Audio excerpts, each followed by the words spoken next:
Hello दोस्तों, उम्मीद करता हूँ तमाम दोस्त खैरियत से होंगे और इंशाल्लाह आपको इस टॉपिक में बहुत कुछ हम बताने वाले हैं। आपको बहुत कुछ समझ आने वाला है, तो आपने लेक्चर को एंड तक देखना है। तो आज हम पढ़ेंगे मुसलमान साइंसदान क्या थे, कौन थे, क्या करते थे, वो हम इस वीडियो में डिस्कस करने वाले हैं। मुसलमान साइंसदानों ने साइंस के मुताले में गरो कदर खिदमात सर अंजाम दी हैं। हम साइंस के मुख्तलिफ मैदानों में इनकी कामयाबियों से आशना हैं। यहाँ हम जाबिर बिन हयान, अब्दुल मालिक अस्मी और अबू अली सीना के काम का खुलासा बयान करेंगे, जो पौधों और जानवरों के मौजूदा इल्म की बुनियाद बना।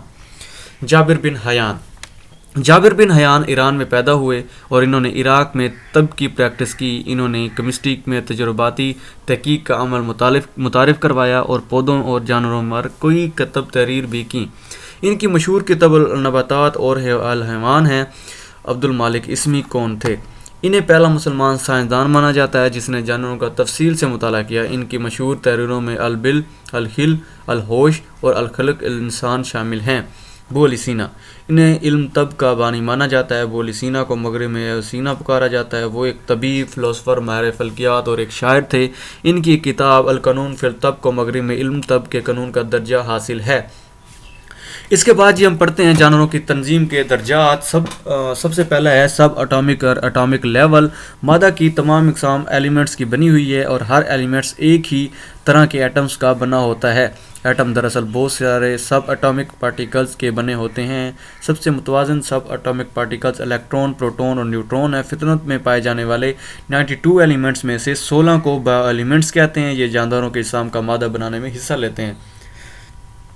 इन बायो एलिमेंट्स में से सिर्फ 6 oxygen, carbon, hydrogen, nitrogen, carbon dioxide और कैल्शियम और प्रोटॉन है। ऐसे जो मादे जिस्म की कीमत का 99 हिस्सा बनाते हैं और बाकी जो कैल्शियम और जिंक और मैग्नीशियम मिलकर जिस्म की कीमत का सिर्फ 0.1 हिस्सा बनाते हैं। आप देख सकते हैं ऑक्सीजन 95%, कार्बन 18%, हाइड्रोजन 10% और जो कैल्शियम है वो 0.2% है और फास्फोरस 0.1% है, नाइट्रोजन 0.3% है और बाकी जो हैं वो है 0.1 दूसरे जो केमिकल्स होते हैं। तो इस तरीके से आपने देखा। और मॉलिक्यूलर लेवल की बात करें तो मॉलिक्यूलर लेवल भी बहुत अच्छा है। मैं आपको बताता हूँ, मॉलिक्यूलर जानवरों में बायो एलिमेंट्स अलग अलग नहीं पाए जाते, बल्कि वो आयोनिक और कोवलेंट बांड के ज़रिए आपस में मिले होते हैं। ऐसे बांड बनने से तैयार होने वाले मुतवाज़न पार्टिकल्स का मालिक्यूल या बायो मालिक्यूल कहते हैं। एक जानदार सैकड़ों इकसाम के बेशुमार बायोलॉजिकल मालिक्यूल्स का बना होता है। ये मालिक्यूल्स तमीराती सामान में या ख़ुद भी बांड्स की मखसूस की तरतीब की वजह से बहुत पेचीदा होते हैं। बायो मालिक्यूल्स को 2 ग्रुप्स यानी माइक्रो मालिक्यूल्स और मैक्रो मालिक्यूल्स में तकसीम किया जाता है। माइक्रो मालिक्यूल्स का मालिक्यूलर वेट कम होता है, मसलन ग्लूकोज, पानी वगैरह, जबकि मैक्रो मालिक्यूल्स का मालिक्यूलर वेट ज़्यादा होता है, मसलन स्टार्च और प्रोटीन, लिपिड्स वगैरह।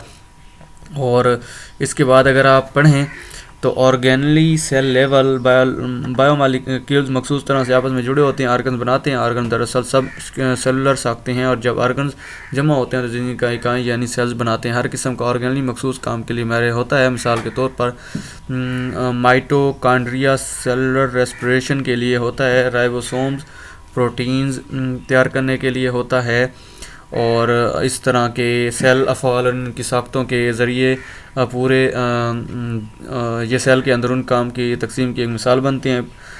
प्रोक्रियोटिक्स और ज़्यादा प्रोटेस्टिस के मामले में सारा जानदार एक ही सेल पर मुश्तमिल होता है, जबकि ज़्यादातर फंजाई तमाम जानवरों और पौधों में हर जानदार खरबों सेल्स का बना होता है। टिश्यू लेवल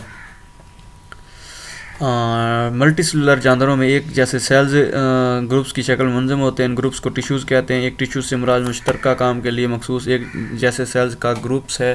टिश्यू में मौजूदा हर सेल अपनी ज़िंदगी के ज़रूरती अफ़ाल जैसे कि सेलुलर रेस्पिरेशन, प्रोटीन की तैयारी तो सर अंजाम देता है, मगर टिश्यूज़ के फेल से मुतल्लिक़ मखसूस काम भी करता है। और इसके बाद पौधों और टिश्यूज़ की मुख्तलिफ अक़साम पाए जाते हैं, जैसे डर्मल टिश्यू, ग्राउंड टिश्यू वगैरह। जानवरों के टिश्यूज़ भी मुख्तलिफ तरह के मसलन नर्वस टिश्यू, मस्कुलर टिश्यूज़ वगैरह होते हैं। और ऑर्गन सिस्टम ये हम जो है वो नेक्स्ट वीडियो में पढ़ेंगे, क्योंकि ये थोड़ा सा बड़ा है, तो वो इंशाल्लाह मैं आपको अगले वीडियो में बताऊँगा। और आपको अगर कुछ चीज़ समझ नहीं आती तो वो आप हमें कमेंट करके लाजमी पूछें, क्योंकि आप कमेंट करके पूछेंगे तो हम आपको सही तरीके से